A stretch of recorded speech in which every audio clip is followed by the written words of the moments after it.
However, my favorite episode with the character I was introduced to in my father's comics was Prey of the Black Panther, which was an adaptation of the Black Panther's first appearance in issue number 52, as well as the follow-up issue which detailed his origin story.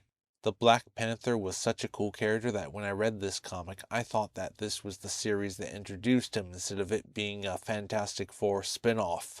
Also, fun fact, this particular issue was a major influence on acclaimed writer Grant Morrison's comics. Naturally, I was hyped as heck when I saw T'Challa animated and voiced by none other than Keith David, who I recognized as the same guy who voiced Goliath, the main protagonist of Gargoyles, which is still one of the best things Disney has ever made. Why are you attacking us? It's difficult for a warrior such as I to find challenging prey. And now, let the hunt begin. Unfortunately, I am going to have to go over Season 2 in full detail another time because it looks like there will be too many copyright problems with the clips if I were to go more in depth.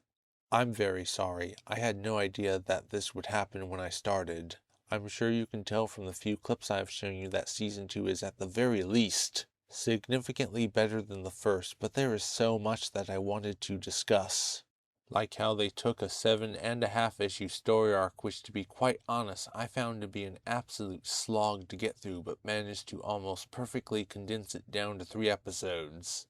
How I love most of the Lee Kirby issues, but John Byrne's tenure is my favorite run of Fantastic Four with 3 episodes of the show based on stories from it, and the fact that this version of Behold a Distant Star was the first episode of an animated series based on a comic book from the Big Two to show a significant character being killed off on screen for real, beating out Darkseid, murdering Dan Turpin in Superman the Animated Series by a good 2 years.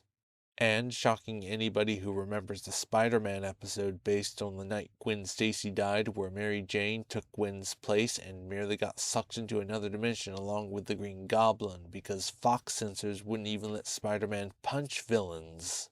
But because I spent almost 10 minutes talking about Season 1, I feel like I owe something to Season 2, so I might as well give an overview of the main characters and the voice cast. They are basically the same as in the 67 series, but more fleshed out. While Reed and Sue have all their character traits from that show, we see much more of them as a loving couple, often getting good banter. Oh, Ben, they smell lovely. How come you don't bring me flowers anymore? Late hours at the lab? Uh-huh. Now, Sue, if you receive flowers every day, how special would they be? As special as those anniversary flowers? Exactly. Anniversary? Which was? Although the new production staff wasn't afraid to recast the characters, Reed and Sue have the same voice actors they had during the first season, which is great because in my opinion, they are the best actors to have ever played Marvel's first couple. Even when they didn't have the best material, you could tell they were trying. Reed is voiced by Bo Weaver, who despite having less than 36 credits on IMDb is very talented and has done roles ranging from movies to video games. His other biggest roles voicing a main character include Superman in the Ruby Spears series and Farrell in Visionaries, Knights of the Magical Light, who, funnily enough, was the most scientifically minded of the heroic Spectro Knights. Amazing! Cursed is he who violates this seal. Please stay out. Terrible things are entombed within. Bo does a very good job making Reed sound intellectual without sounding pompous, rambling off his technobabble explanations not out of arrogance but rather excitement. So somehow my body absorbed that stuff in the beaker. And contact with Johnny provided the catalyst necessary to activate the dormant molecular instability of the, Come on, Professor, you're giving me a brain ache. Susan's voice actress Lori Allen has mostly starred in movies and bit parts in shows, but she's had some recurring roles including a steady gig as Pearl in SpongeBob SquarePants. My favorite role of hers, aside from Susan Richards, is Felina, Commander Farrell's niece in SWAT Cats, the Radical Squadron. I may be down, but I'm not out. Eat bazooka, you space scum. Got Laurie gave Susan a sweet but firm voice, which is a perfect fit for a strong-willed woman like her. But Really, can't someone else save the world this month? you mean just let the Avengers or Thor get irradiated and pulverized instead of us? Ever hear the phrase overly responsible, Reed Richards?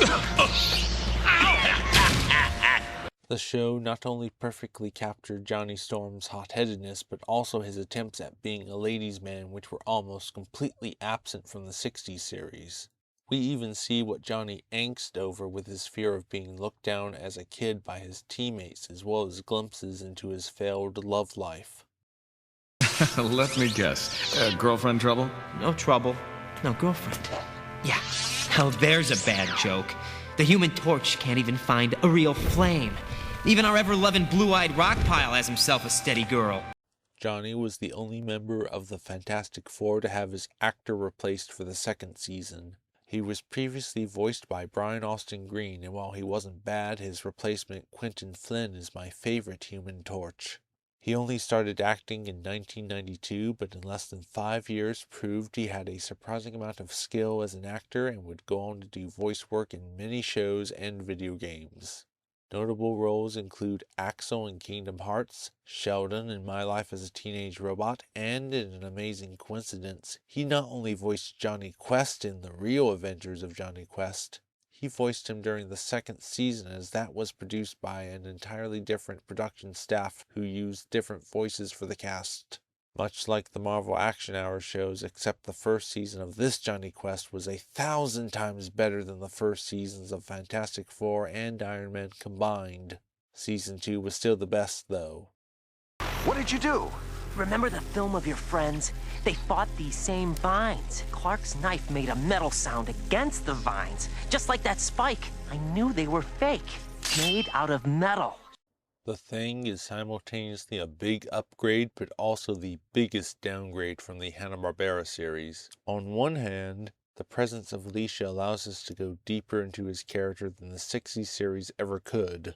On the other hand, I have to admit that while this was the voice I used for reading Ben Grimm's lines in the comics for a long time, as I said earlier, I have come to prefer Paul Frees's voice. The reason I call it the perfect voice is because of how it sounds both rough and blunt, but also smooth at the same time. Whereas Ben's voice in the 90s series sounds a bit dopier by comparison.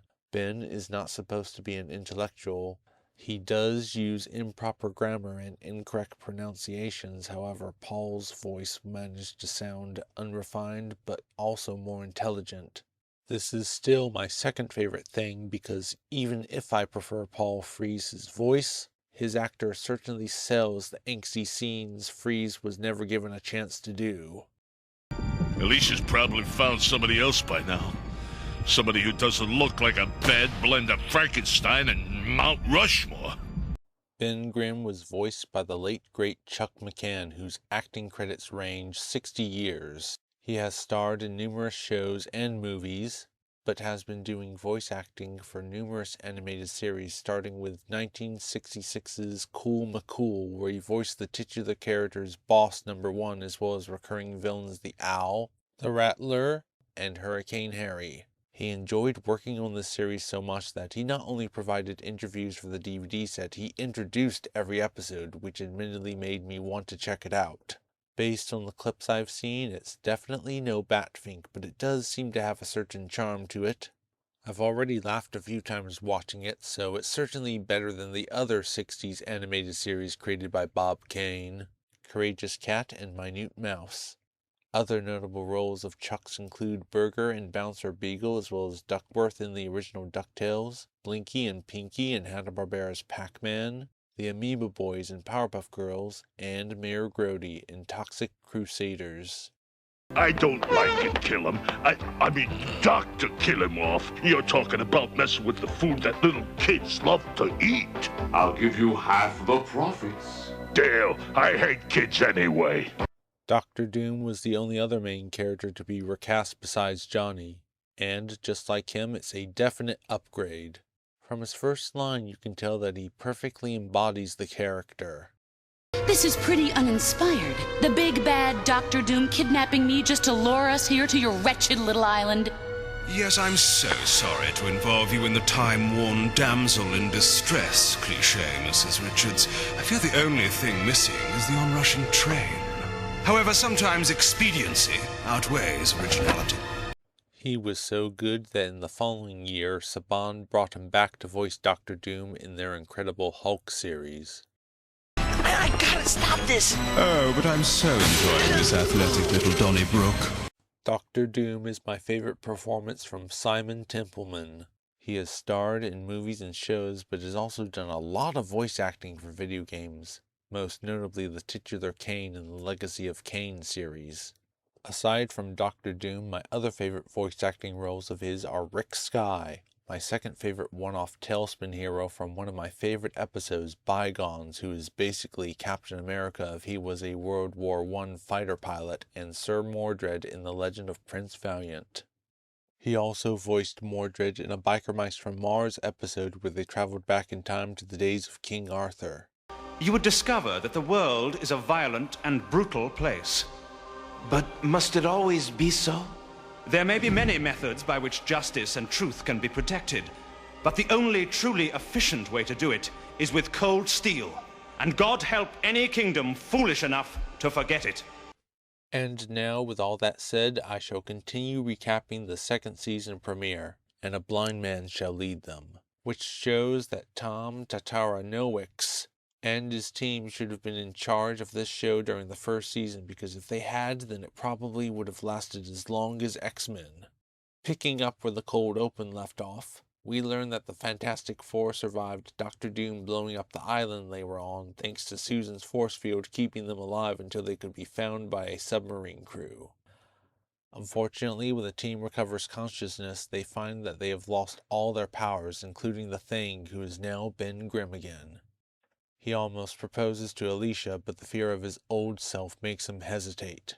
Reed is working on a machine like the one that caused them to lose their powers in the hopes of finding a cure, but has prepared gadgets that will simulate their powers should Doctor Doom attack, which of course he does. Fortunately, our heroes have a fighting chance thanks to the help of Alicia's lawyer friend, Matt Murdock. Alright, now don't worry. I've got a friend who can help. A very close friend. Daredevil is one of my favorite Marvel heroes. He is one of several characters I was introduced to in my father's comics. Specifically, Marvel Team Up Annual 4, where he, Spider-Man, Moon Knight, Power Man, and Iron Fist all had to fight the Purple Man. I knew who the latter two were as my father gave me comics of their series as well as their solo runs, but had no idea who Daredevil nor Moon Knight were. I like Moon Knight, but I always thought Daredevil was the cooler of the two.